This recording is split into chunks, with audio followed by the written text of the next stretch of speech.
tardes, maestras y maestros. Nos da muchísimo gusto recibirles el día de hoy, sobre todo porque estamos abriendo mes, un mes donde hemos dedicado el tema de buenas prácticas y buenas prácticas que han elaborado, construido y aplicado maestras y maestros de todo el país.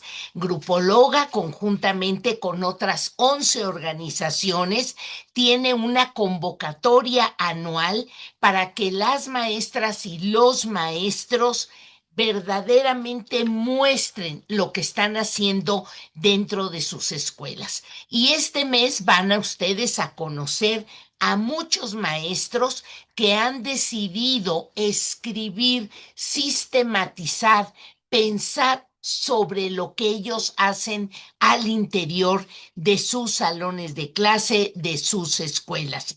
Y hoy, primer día de agosto, que abrimos el mes de buenas prácticas, vamos a reflexionar con las maestras que hoy nos acompañan las estrategias, los proyectos con enfoque sociocrítico, que fue una de las innovaciones, fue una de las sugerencias que nos ha planteado desde un enfoque donde el alumno es el centro, donde tenemos que hacer pensar al niño, donde debemos de partir de realidades contextualizadas y cercanas a la propia escuela, a la propia familia, a los propios estudiantes, donde tenemos que ayudar a los niños a observar esas realidades y a buscar ciertas soluciones. Pues vamos a compartir ahora con 4 de las maestras este enfoque. Vamos a tener 2 maestras del Estado de México, una maestra de la Ciudad de México y otra maestra de Baja California Sur. Así es que tendremos de varias entidades y hoy se distingue la presencia de maestras de educación primaria. Vamos a ver cómo les hicieron ellas. Vamos a presentar primero a la maestra López Catalán. Maestra Adriana, bienvenida. La maestra Adriana López Catalán es investigadora de segundo a sexto grado, porque ella trabaja en una escuela multigrado, así es que no podremos decir con lo que vamos a escuchar ahora que trabajar con proyectos sociocríticos no se puede. Ella, de la institución que nos acompaña, es el Instituto Nacional de Estudios Históricos de las Revoluciones de México, y ella nos acompaña de aquí de la ciudad. Su buena práctica trata de un performance infantil, carnaval contra el olvido histórico y la distorsión de la memoria, ejercicios de memoria, de memorias en educación primaria. Maestra Adriana, le dejo con sus 10 minutos donde nos va a compartir qué ha hecho ella y cómo ha apoyado a los grupos de segundo a sexto grado en educación primaria. Bienvenida, maestra Adriana. Muchas gracias, gracias por la invitación. Solo quiero hacer una aclaración. Esta práctica, la performance infantil, se realizó, como decía hace un momento la maestra Patricia, con un grupo multigrado de segundo a sexto en el Instituto Nacional de Estudios Históricos de las Revoluciones de México. Pero cuando se gestó en sus primeras prácticas, esto sucedió en segundo de primaria en una escuela practicante de la pedagogía Freinet, solamente una sola escuela en segundo grado al sur de la ciudad, y se fue potenciando a lo largo del tiempo, como ahora voy a compartir. El carnaval contra el olvido histórico y la distorsión de la memoria es una práctica educativa que surgió en un grupo escolar de primaria como un proyecto del curso que se potenció en el Instituto Nacional de Estudios Históricos de las Revoluciones de México y luego en una investigación educativa del Departamento de Investigaciones Educativas del CINVESTAF del Instituto Politécnico Nacional. Evidenció una posibilidad de performance infantil que implicó diversos ejercicios de memorias y múltiples aprendizajes. Es una práctica que puede inspirar a realizar ejercicios de memorias en educación básica y a tener presente la potenciación de niñas y niños en toda labor docente.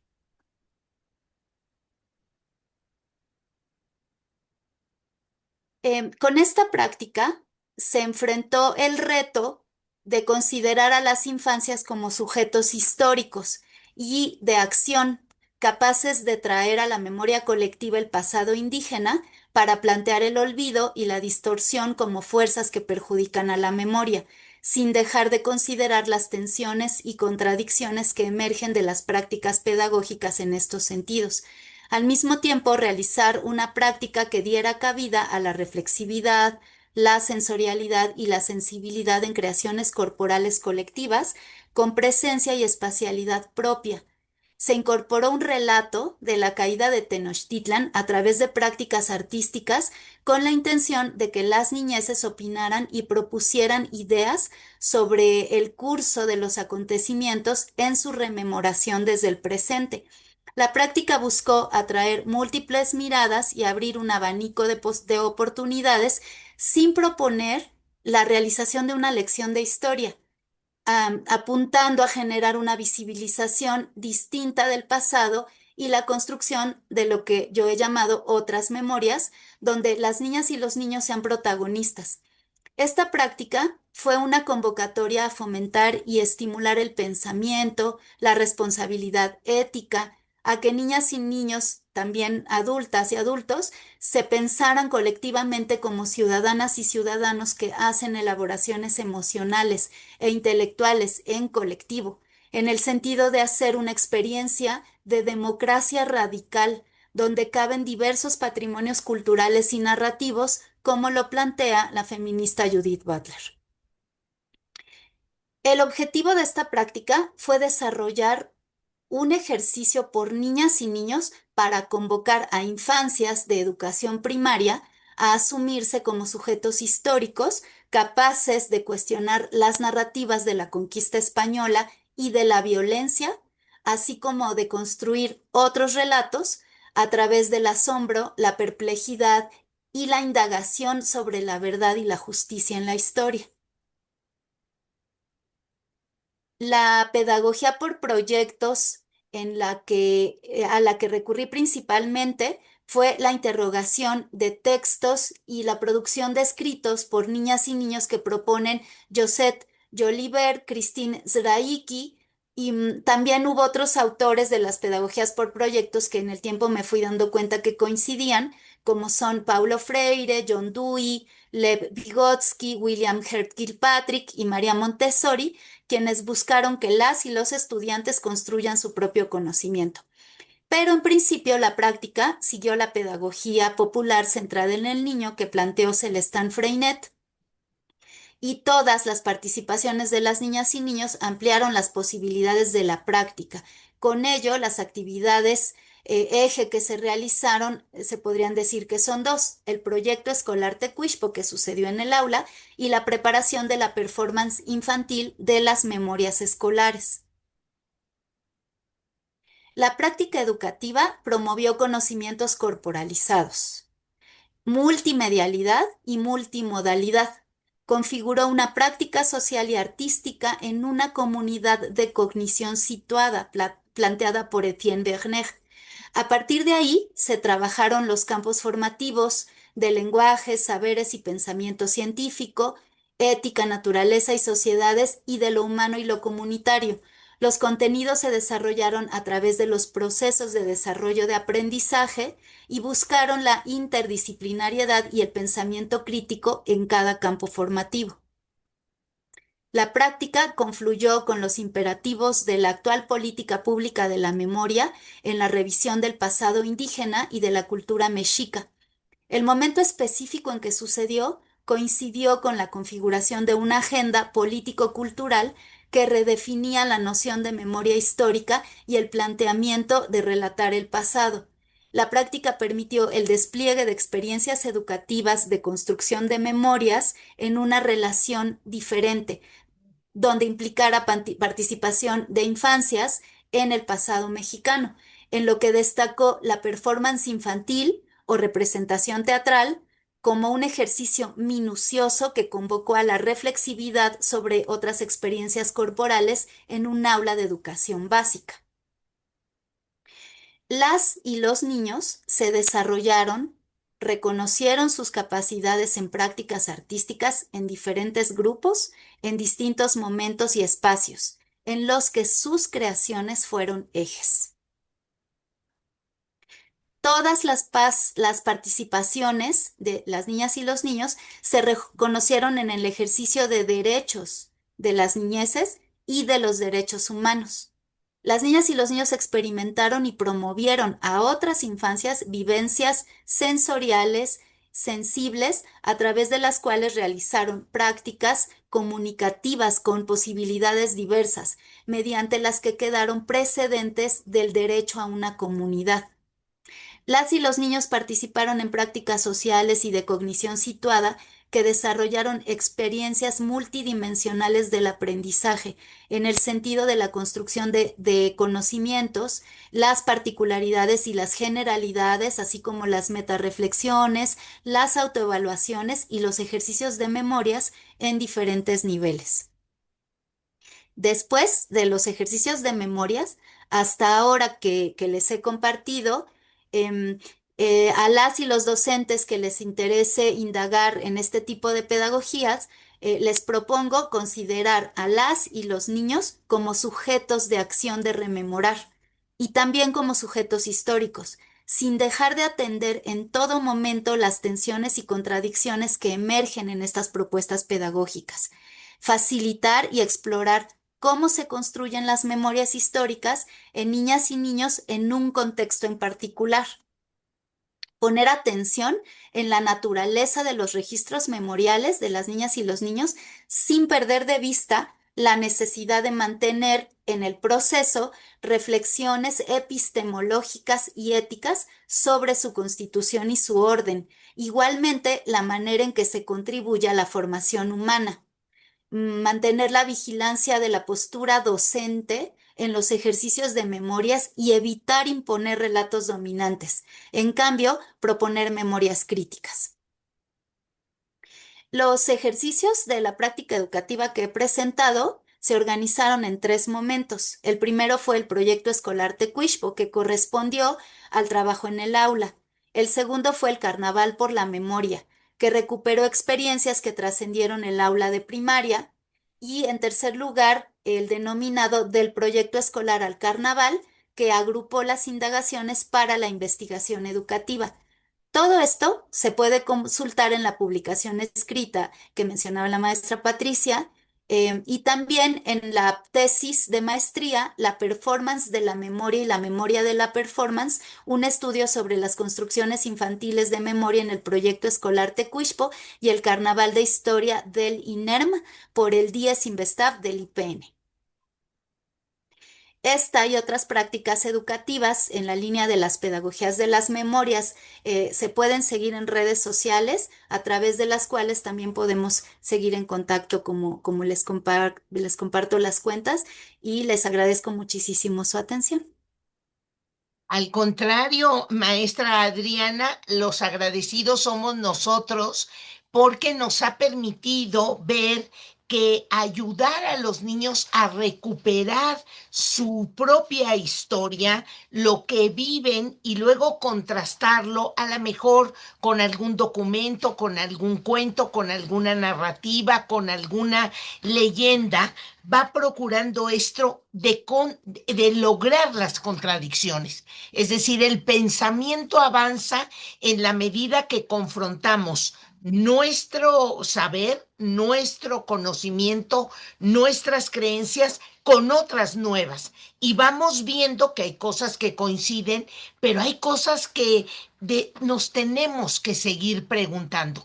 Y me parece que nuestra historia tiene que permearse de otras visiones, de muchos de los elementos que no hemos revisado como parte de la historia que se revisa dentro de la escuela, y ahí traemos un faltante muy fuerte, y qué bueno que ahora con las pedagogías sociocríticas pues se recupera. Muchísimas gracias, maestra Adriana. Toca el turno ahora de la maestra Alejandra Isabel Pérez, a la cual le damos también la bienvenida. Ella es docente frente a grupo de quinto año de primaria.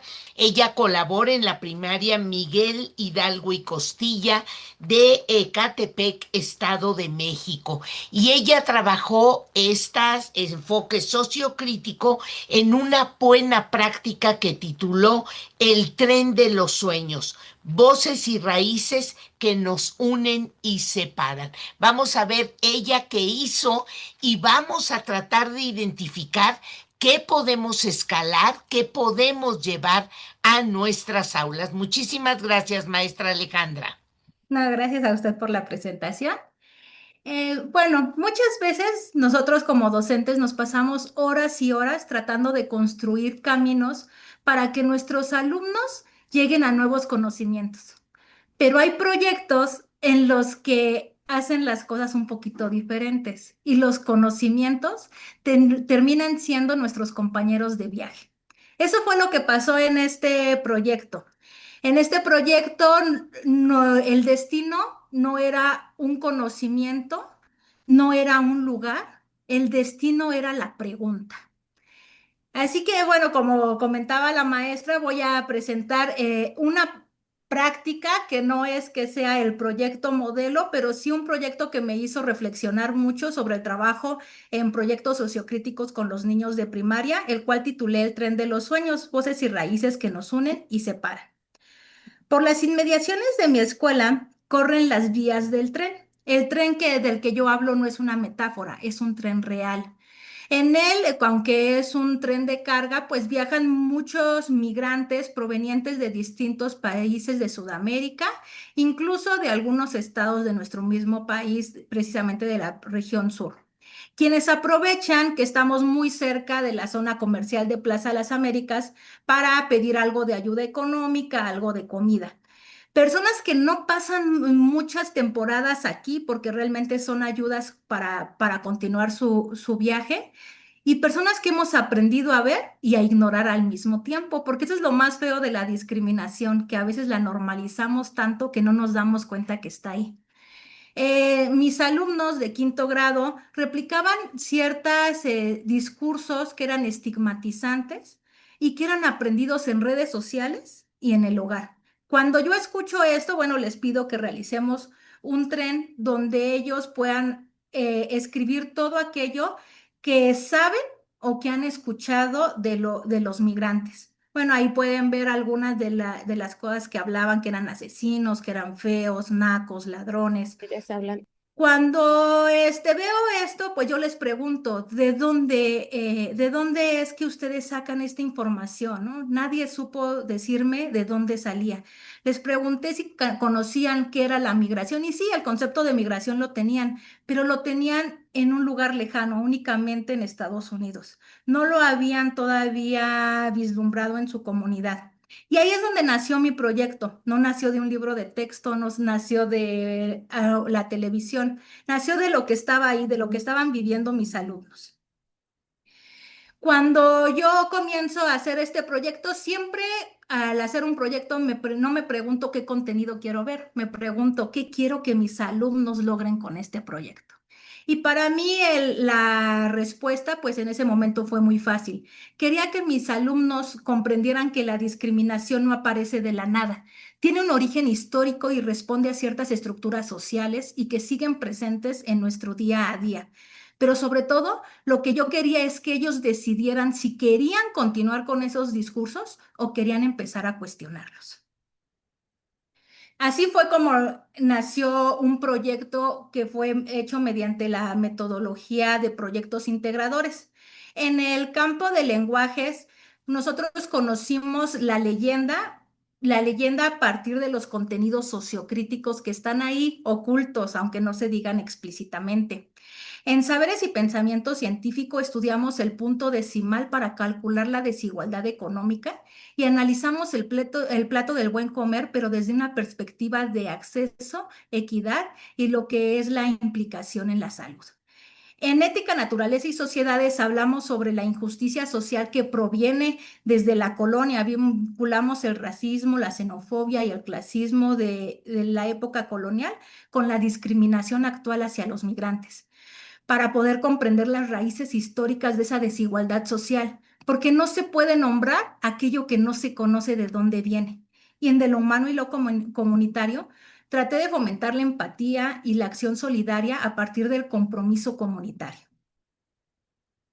Evidentemente, bueno, como todo proyecto, realizamos muchísimas actividades. Sin embargo, las actividades en las que yo considero que mis alumnos se implicaron más fue precisamente la de la leyenda. Nosotros analizamos la leyenda, como siempre, desde los personajes principales, secundarios, en qué época se sitúa, qué lugar, qué elementos reales y qué elementos ficticios existen. Sin embargo, quise ir un poquito más allá. ¿Qué situación social de denuncia está ahí?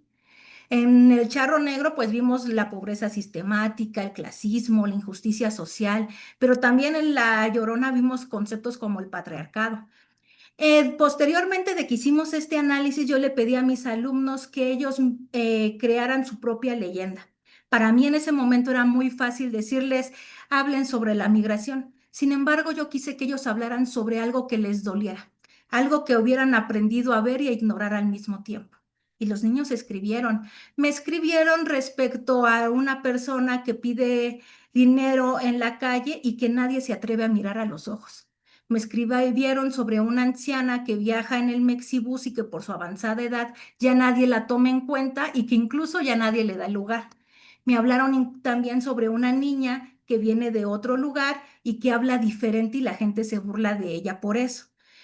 Esta actividad yo la elegí porque me di cuenta que mis alumnos tuvieron mucho cuidado en hacer sus redacciones, porque cuando un niño escribe desde lo que le duele, la ortografía y la redacción empieza a importar.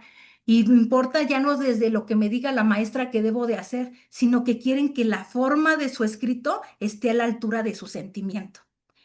Posteriormente, en matemáticas, pues realizamos cálculos. Nosotros les pedí que registraran lo que costaba comer bien. Ellos, y cuánto costaba para una persona y para una familia de 4 personas, y ahora si lo llevábamos para 7 días.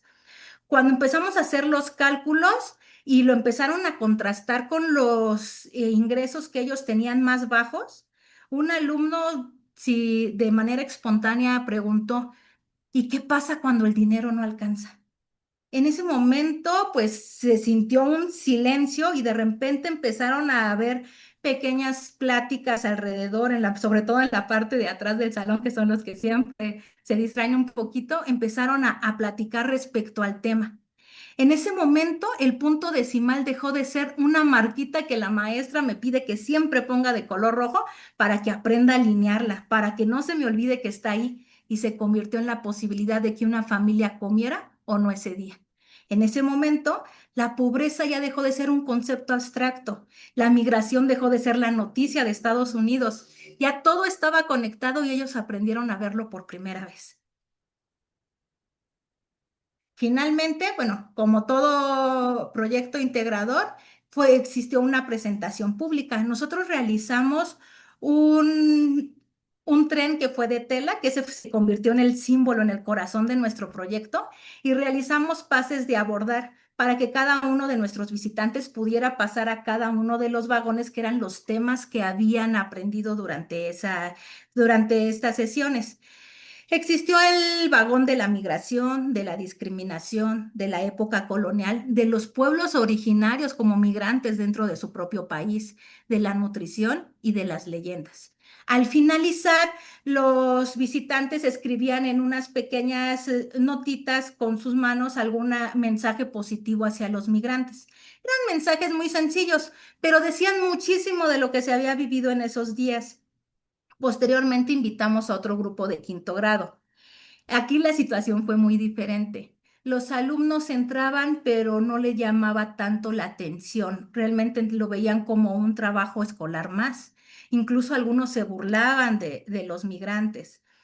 Yo en ese momento me di cuenta que realmente aquí la lección para mí fue que el involucramiento no es un detalle metodológico. es la condición para que algo realmente cambie dentro. Quizás si mis alumnos hubieran sido al revés, fueran los que entraran a observar el trabajo de alguien más, hubieran actuado de la misma forma. Sin embargo, ellos que se habían cuestionado, que habían investigado, que habían debatido, ellos lograban ver la discriminación y la injusticia dentro de todo lo que hacemos y decimos. Ahora sí, tres ideas, son solamente ideas, no me gustaría que la dieran como recomendaciones, solamente tres ideas que a mí me hubiera gustado saber antes de comenzar este viaje. Primero, compañeros, miren lo que ya está ahí. A veces el contenido no viene en los libros de texto, está en la calle de enfrente esperando nada más que alguien lo nombre. Nosotros trabajamos la migración en ese momento en el que se veía muy presente las personas migrantes. Y quizás si yo lo hubiera hecho en otro momento en el que su presencia no era tan evidente, no hubiera tenido el mismo impacto. Segundo, denle tiempo al pensamiento. El pensamiento crítico necesita tiempo para irse desarrollando.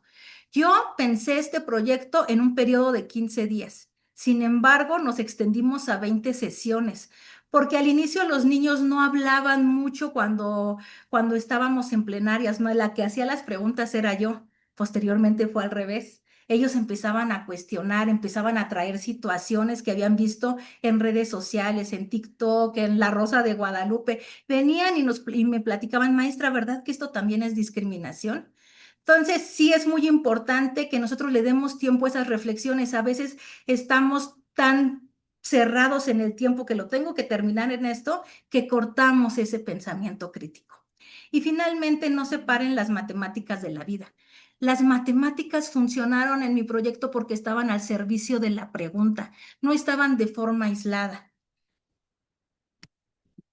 Y finalmente, como reflexión final, compañeros, dejemos de llenar nuestros vagones de contenidos vacíos. Cuando la enseñanza se vincula con la realidad y se vive como un proceso colectivo, el aula se transforma en un espacio donde no solamente se aprende ese contenido, sino donde se aprende a mirar al otro con mayor comprensión, pero sobre todo con mayor responsabilidad. Gracias. Al contrario, maestra Alejandra, qué manera tan interesante de llevarnos a ver y no ignorar, porque cuando vemos e ignoramos, normalizamos cosas riesgosísimas, como es la discriminación, como es la violencia, dos fenómenos tan terribles que al normalizarnos ya no los vemos, dejamos de darle importancia. Y esta manera de implicar al alumno en su propio aprendizaje. Es destacadísimo, maestra Alejandra, lo que usted nos dijo. Cuando el chico redacta su aprendizaje, cuando el chico utiliza una materia, como es en este caso el campo de las matemáticas, y ve con un número a la derecha o a la izquierda, un punto decimal, puede cambiar la realidad de una familia, y ahí estamos implicando a nuestros estudiantes. Le agradecemos mucho, maestra Alejandra, y con lo que nos han compartido las compañeras, hasta este momento vemos cómo la pedagogía sociocrítica, los enfoques sociocríticos requieren una enorme transformación de nuestras aulas. Gracias, maestra Alejandra. Y toca el turno a la maestra Fátima Isabel. La maestra Fátima nos acompaña de Baja California Sur. Ella vive en Loreto y ella es docente frente a grupo de sexto grado de primaria. Ella colabora en la primaria Juan Felipe Lagos y ella ha diseñado desde ese enfoque de las pedagogías sociocríticas una buena práctica que ha denominado Dormir Bien para Pensar Mejor. Vamos a ver qué proyecto elaboró ella y cómo desde ese proyecto podemos ir viendo toda esta pedagogía. Bienvenida, maestra Fátima. Un gusto, maestra, estar aquí con ustedes de nuevo. Em, Es increíble poder compartir con todos ustedes lo que trabajamos en el aula porque se siente bien bonito que trascienda, ¿verdad? Entonces la saludo desde Loreto, Baja California Sur y pues les comento sobre mi práctica. Bueno, esta práctica nace de una necesidad porque dormir bien para pensar mejor nace del diagnóstico socioeducativo de mi escuela, no solamente de mi grupo, sino de toda mi escuela. Todos los profes hacemos las entrevistas, recogemos información para nuestro diagnóstico inicial y luego lo compartimos y resulta que vamos encontrando que los niños pues se nos quedan adormilados en la mañana las primeras semanas y luego ellos comentan simple y sencillamente que pues, se quedan hasta tarde porque utilizan mucho el celular y no hay una regulación y por ahí algunos tramposillos, ¿no? Que este se escapan de los papás y están con los aparatos los digital hasta tarde. Entonces, para iniciar este proyecto, tenemos que partir de una realidad. A mí me encanta trabajar con las metodologías sociocríticas porque su raíz tiene un interés genuino de los niños.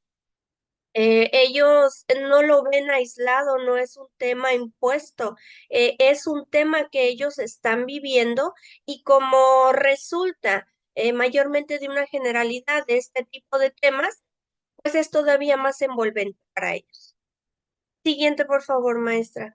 Este, identificamos esta problemática, pues que los alumnos presentan un bajo nivel de atención, de concentración y participación activa durante las jornadas escolares debido al uso indiscriminado de dispositivos digitales hasta altas horas de la noche o madrugada. En mi caso, pues era mucho más notorio porque tengo un sexto, entonces los niños pues ya se sienten un poquito más independientes eh, y tienen un poquito más la fijación con el uso de estos dispositivos y algunos pues ya cuentan con su teléfono personal. Siguiente, porfa. Aquí viene eh, la magia, eh, a lo que yo le llamo la magia y el gusto por este trabajo, con este tipo de metodologías, con este enfoque sociocrítico.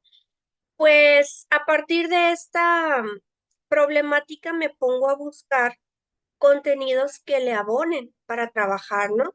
Y diseñar estrategias. ¿Qué sucede cuando analizo todos los contenidos? Y digo todos, de fase 2 hasta de fase 3 hasta fase 5 y no hay un contenido que le abone al sistema nervioso, que sería lo que tendríamos que ver en este caso, porque es el sistema más afectado debido al desvelo y al uso indiscriminado de estos aparatos. No existe. Entonces, les comentaba yo a los compañeros, como yo soy muy autónoma y esta nueva escuela mexicana me permite esta autonomía, pues vámonos a diseñar el contenido, ¿no? Y a partir de las necesidades, pues diseño un contenido llamado estructura y funcionamiento del cuerpo humano, sistema nervioso, así como acciones para su cuidado. ¿Qué busco? ¿Qué queremos? ¿Qué procesos de desarrollo de aprendizaje? Pues que identifiquen primeramente y describan la estructura y funcionamiento del sistema nervioso. Hay que ver qué es el sistema nervioso, qué se daña si yo me duermo tarde, por qué me estoy durmiendo. Sé que me duermo, pero ¿por qué la flojera? ¿Por qué el sueño? Hay que ver que hay un sistema nervioso y es el más afectado. El segundo describe acciones y prácticas socioculturales para el cuidado del sistema nervioso y la prevención de accidentes y lesiones. Aquí hablamos de prevención. Bueno, pues creé un contenido. Hice un contenido según mis necesidades. Y algunos dirán, bueno, no viene el contenido, pues no lo manejo, no lo trabajo o trabajo algo que se le parezca. Pero tenemos esa apertura, tenemos esa oportunidad de generar nuestros propios contenidos según las necesidades. Y en este caso, pues yo lo vi necesario. Siguiente, maestra. Y aquí tenemos nuestro manos a la obra. Me voy directo a manos a la obra. ¿Por qué? Porque este contenido que les menciono fue parte de mi proyecto, formó parte, pero también hubo contenidos de lenguajes, de ética, naturaleza y sociedades, así como de, Dios mío, del humano y lo comunitario. Es un proyecto integral que maneja los 4 campos formativos. Regularmente en mis proyectos suelo manejar los 4 campos formativos porque siento realmente que todos tienen una vinculación. De hecho, podríamos vincular cualquier contenido con cualquier campo y quedaría. Pero, ¿qué buscamos? Este fue un proyecto con enfoque STEAM, este, con un proyecto para indagar. Son mis favoritos, la verdad. ¿Por qué? Porque me permite una gama de creación, de que los niños trabajen a su gusto. Y en este caso, los niños realmente ellos sienten que tienen el control de estos proyectos. ¿Por qué? Porque ellos manejan la temática, ellos buscan lo que quieren saber y el proyecto con enfoque STEAM les permite generar sus propias preguntas. Y al generar sus propias preguntas, ellos tienen que buscar la manera de darle respuesta. Y es aquí cuando entramos con las diferentes estrategias para la resolución de esas preguntas, para absorber información de los diferentes medios que existen. Entonces, aquí hay de todo. A mis niños les encantó este ciclo porque construyen, dibujan, hicieron una maqueta, conocieron las partes del cerebro, las matemáticas y el español, la escritura y la lectura, ni se diga, porque generaron tablas ellos donde registraron sus horas de sueño. Entonces había un conteo, hubo un conocimiento del manejo del horario, el reloj analógico, el reloj digital. Entonces, es una infinidad de actividades que podemos realizar. Concuerdo con las compañeras que ya han trabajado, que han participado, perdón, que dicen, lo teníamos para tales días y se extendió, pero no es una extensión como porque ellos no entiendan, sino porque se vuelve tan interesante que el proyecto se vuelve de los niños, de ellos para ellos. Tú te vuelves guía, ellos quieren saber cosas nuevas, incluso sacan actividades nuevas. Oiga, maestra, y si en vez, me decía una niña por ahí, si en vez de que pongamos aquí y vengan a ver los niños nuestras maquetas, ¿por qué nos organizamos y vamos cada quien a unos grupos a ver si nos dejan nosotros enseñarles? Y esa fue una adecuación y ahí están los niños. Entonces, cuando se menciona en esta nueva escuela mexicana que el programa analítico está vivo, se refiere a eso, a que tiene cambios, a que no está fijo, a que podemos, es más, ni siquiera lo modificamos nosotros, se va modificando según el avance y el ritmo de cada grupo. Y es por eso también que la contextualización en esta etapa sociocrítica de aprendizaje que estamos trabajando, puede variar incluso viviendo en la misma zona escolar, de escuela a escuela, incluso en la misma escuela de grupo a grupo, de cómo se va a ir dando, cómo vamos a ir caminando. Entonces, pues yo los invitaría a que por medio de la sistematización, lleguemos le demos con todo a las planeaciones, no tengamos miedo a innovar, a crear nuestros propios contenidos si es necesario y a que los niños y las niñas se desplayen en cuanto a conocimiento, porque esta frase de Freire que a mí me encanta, que dice, me niego a aceptar que solo los niños o a creer que solo los niños aprenden. No, los maestros, en mi caso, aprendo mucho más cada año, cada ciclo escolar y me llena y por eso me atrevo y ya le agarré el gusto a hacer mis propios proyectos de acuerdo a las necesidades con este enfoque. Los invito a que no se desanimen y a que durante el trabajo podemos tener 1000 errores, pero si vemos en esta evaluación formativa el error como el mayor apoyo del aprendizaje, todo sale genial. Les agradezco mucho el espacio.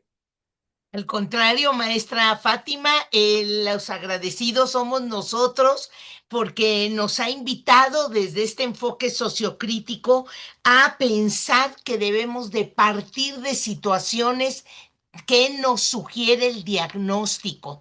Y ese diagnóstico, cuando seleccionamos 3, 4 necesidades y las vamos vinculando con los contenidos y los PDA, los procesos de desarrollo de aprendizaje, algunos no están muy claramente dichos, pero otros sí.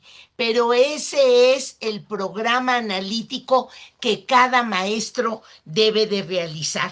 Y qué maravilla que a partir de esto, ¿no? La implicación de los alumnos, la transferencia de lo que ellos pueden dar cuando compartieron este aprendizaje con sus compañeros, ahí se fija el aprendizaje, ahí se anima el aprendizaje, ahí los chicos se motivan. De ahí es donde surge el verdadero proceso de acompañamiento, de mediación que vamos haciendo los profesores. Muchísimas gracias, maestra Fátima. Y toca el turno para cerrar ya con broche de oro esta sesión a la maestra Gloria. Gloria Ávila Serrano, a la que le damos también la más cordial bienvenida. Ella es docente frente a grupo de quinto de primaria también. Ella colabora en la primaria general Francisco Bella de Tlalnepantla de Vaz en el Estado de México. Y ella, desde esta elección que ha hecho de trabajar con el enfoque sociocrítico, sistematizó una buena práctica a la cual llamó los sabores y saberes que rodean el maíz. Pues vamos a ver qué nos cuenta la maestra Gloria. Bienvenida, maestra. Pues muchísimas gracias. Creo que mejor presentación no pude tener, maestra Patti, así que muchísimas gracias. Voy a empezar compartiendo mi pantalla y pues es para mí un gusto de verdad el poder estar el día de hoy con ustedes y platicarles un poquito de lo que hago en mi práctica docente de manera cotidiana. Y pues bueno, ya lo dijo usted, el proyecto que yo les voy a presentar se llama Los sabores y los saberes que rodean al maíz. Quiero comentarles que yo trabajo en una escuela primaria general Francisco Villa del municipio de Tlalnepantla de Vaz, pertenezco a la zona 4 y al sector número 1. Quiero comentarles que mi escuela se encuentra en una colonia totalmente urbanizada, por lo tanto mis alumnitos no tienen acceso a esta parte del campo y del cultivo, pero resulta ser que cuando yo me encontré con este proyecto integrador que se llama El Canto de la Tierra, muchas voces y un solo corazón, y dentro de él existía este proyecto tan bonito que se llama Los sabores y los saberes que rodean al maíz, en el libro de proyectos comunitarios en la página 76, bueno, pues vi como que la oportunidad para hacer cosas bonitas con mis alumnos. Este proyecto integrador está integrado de otros proyectos como los sonidos e imágenes de nuestro entorno, la importancia de los insectos y las aves, cómo cuidar y proteger las plantas a través de un hotel entomológico, los sabores y los saberes que rodean al maíz, que es el proyecto que me trae el día de hoy ante ustedes. Y pues por último, nuestro jardín para polinizadores. Todos esos están en el proyecto en el libro de proyectos comunitarios. ¿Cuál es el propósito de este proyecto? Bueno, pues el propósito de este proyecto era que mis alumnos conocieran al maíz en la cultura mexicana y lo reconocieran como un pilar sagrado, que es parte de las tradiciones y las fiestas, que es la base alimenticia y sobre todo que es la expresión cultural de nuestro país, inmortalizado en mitos, leyendas y todo lo que tenga que ver con el maíz. El proyecto también nos sugiere que al final elaboremos un alimento utilizando el maíz. ¿Cómo se encuentra organizado mi proyecto? Mi proyecto, al igual que el de mis compañeras, pues está guiado por los 4 campos formativos que la nueva escuela mexicana nos brinda, ejes articuladores. Y la metodología sociocrítica que yo empleé fue el aprendizaje basada en proyectos comunitarios, haciendo énfasis sobre todo en 2 procesos de desarrollo y aprendizaje, que es que los alumnitos revaloren la alimentación saludable y la cultura de la milpa y del maíz en México, así como que valoren la diversidad cultural y las relaciones que nosotros como humanos tenemos alrededor del maíz. Y pues venía la primera pregunta generadora tan interesante: ¿qué alimentos conoces que hayan sido elaborados con maíz? Y pues desde luego, en nuestra cultura tenemos infinidad de alimentos que se elaboran con maíz, pero solo les presento 4, que es las tortillas, que es considerada el ombligo de México, porque con ellas se hacen muchísimas gastronomías, muchísimos alimentos deliciosos, ricos. Los tamales, el alimento madrugador de muchos de los mexicanos, y este fue el alimento que mis alumnitos eligieron para que pudiéramos concluir el proyecto, sopes y tlacoyos. Así que yo soy de un estado donde se cultiva el maíz, soy del estado de Tlaxcala. Así que me puse en contacto con un familiar para obtener este proyecto. Se dio justamente en el tiempo de la pizca, se le llama, la recolección de la mazorca. Así que dije, este es el momento, gracias a la autonomía profesional de la nueva escuela mexicana, dije, este es el momento para que mis alumnos tengan este contacto con el campo, con el cultivo, y bueno, lo empezamos a ver. Ellos conocieron la mazorca, la estructura y sus usos, sus componentes esenciales, los granos, el olote y las hojas, que en náhuatl se le llama totomoxcle, que es la envoltura del maíz. Me voy a guiar, me voy a seguir con la presentación y al final les quiero mostrar los videos de cómo fuimos realizando todo este proceso. De ahí, una vez que mis alumnitos obtuvieron de la mazorca las hojas para la elaboración de los tamales, nos fuimos a esta parte del proceso de desgranado del maíz. Conocieron 3 técnicas tradicionales, que es el desgranado con cuchillo, la fricción manual y el desgranado con los dedos, que ese fue el que utilizamos por seguridad de los niños.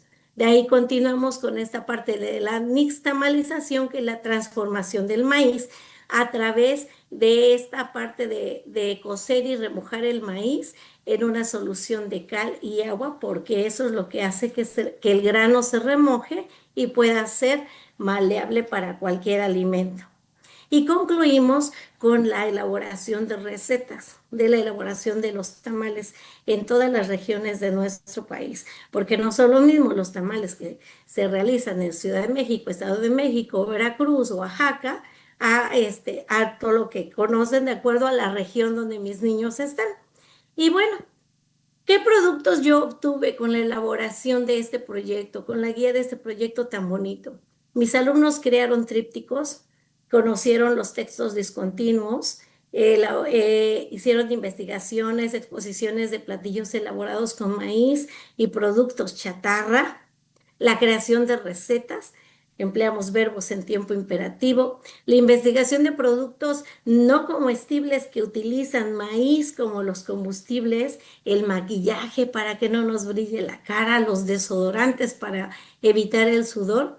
Y bueno, y para terminar, pues hicieron la elaboración del platillo, que ahorita les voy a compartir cómo fue que nosotros iniciamos con este proyecto. Y entonces este proyecto inicia de la siguiente manera. Les voy a agradecer si me dicen si se ve. ¿Ya? Ok. Comunitarios, los sabores y saberes que rodean al maíz. En este proyecto los alumnos reconocerán el valor del maíz para la alimentación y la sociedad, así como el cultivo y su diversidad gastronómica. Así que iniciamos la clase con preguntas generadoras para saber qué era lo que ellos conocían acerca del maíz y cómo se cultivaba. Enseguida salimos al patio y les traje unas mazorcas del pueblo para que las conocieran y las observaran como son cuando ya están secas. Les expliqué el proceso de cómo se obtiene la hoja para los tamales y aquí están muy emocionados obteniendo su hoja y poniendo sus mazorcas en una canasta. Tendremos el proyecto para hacer los tamales y aquí estamos. Todos muy contentos, esta fue la cantidad de maíz que obtuvimos, les gustó muchísimo. Y bueno, de ahí mis alumnitos empezaron ya con esta parte interesante de decir, ¿y cuándo vamos a hacer lo siguiente? Segunda parte. Emoción de qué sigue, ¿no? Ya hicimos eso, ya obtuvimos la hoja, ya lo aprendimos, ahora, ¿qué sigue? Y bueno, pues lo... Del proyecto de los sabores y saberes del maíz. En esta sesión, los alumnos localizaron en el mapa de la República Mexicana los principales estados productores del maíz. Una vez realizada la actividad, salimos al patio a continuar con el proceso del desgrane. Les enseñé la técnica correcta de cómo hacerlo y aquí están ellos, poniendo a prueba sus conocimientos sobre el maíz. No tenían la idea de que los campesinos así lo hacen todos los días cuando es la época de la cosecha. Y sus manitas ya estaban sufriendo. Pero aquí están dispuestos, contentos y entretenidos en una canasta. Se dieron cuenta que sí obtuvieron una porción considerable y ya quedó listo para hervirlo. Y bueno, una vez que conocieron el proceso de desgrane, ellos decían, Miss, ¿qué sigue? Bueno, pues lo que sigue es el proceso de la Tercera nixtamalización, que así como ustedes lo vieron, pues traté de guiar a mis alumnitos de la manera más adecuada, de acuerdo a su edad, para poderles dar parte del continuidad al proyecto de los sabores y los saberes que rodean al maíz. Para esta tercera sesión, los alumnos aprendieron lo que es el significado de la palabra nixtamal, nextli, que significa cal de cenizas y que viene del náhuatl, y tomali, que significa masa cocida de maíz. Así que para iniciar la sesión, ellos dibujaron en la libreta primero el proceso de la nixtamalización, apoyados de un video donde observaron el proceso. Una vez comprendido, sacamos nuestro maíz, nos fuimos al área que tenemos de comedor y ahí lo pusimos. Vaciamos el maíz en la olla y una vez que estuvo cubierta de agua, hicimos la mezcla con cal, que era lo que ayuda al cocimiento del maíz. Aquí están observando cómo fue el proceso. Dimos seguimiento y pues ya quedó listo. Y bueno, pues hasta esta parte ya la emoción de mis alumnitos pues ya estaba total. Y decían, ¿cuándo lo vamos a terminar? Parte y 4. En esta parte les dije, sí, tenemos que terminarlo inmediatamente al siguiente día, porque una vez que ya está hecho, el nixtamal no puede estar sin procesarse. Al final del proyecto, los sabores y los saberes del maíz. Pues ya estamos culminando el proyecto con el lavado del nixtamal, las hojas, enviamos el maíz al molino y aquí nos están apoyando para amasar la masa. Enseguida los niños empezaron a elaborar sus tamales, todos muy emocionados. Les recuerdo que el PDA que se trabajó en esta ocasión fue que ellos reconocieran a México como un país biocultural donde su principal alimento es el maíz. Una vez que terminaron, los pusimos en la olla para que se hicieran y después de ello, pues cada uno ya vio el resultado reflejado en un platito. Fue a la hora de comida cuando ellos empezaron a disfrutar de lo que les ha costado mucho. Mis compañeros de trabajo los felicitaron también por este proyecto, las mamás, y creo que fue un éxito. Hasta la siguiente. Y bien, Una vez que concluimos el proyecto, pues a mis alumnos quedaron encantadísimos. ¿Qué fue lo que yo alcancé con este proyecto tan bonito? El pensamiento crítico, es decir, lo que ellos conocían, sus saberes, más lo que fueron investigando conforme íbamos avanzando. Sí, entonces empezaron a hacer artículos de divulgación, empezaron a hacer exposiciones, los productos que más les gustaba, etcétera.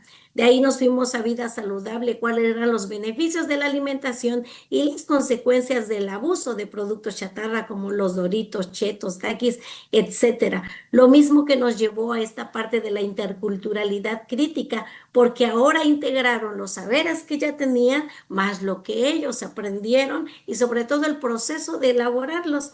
Y bueno, el resultado final entre colegas es que no hay, yo creo que un obstáculo que podamos tener como docentes. Los docentes hacemos maravillas en nuestras escuelas, eso es una verdad total.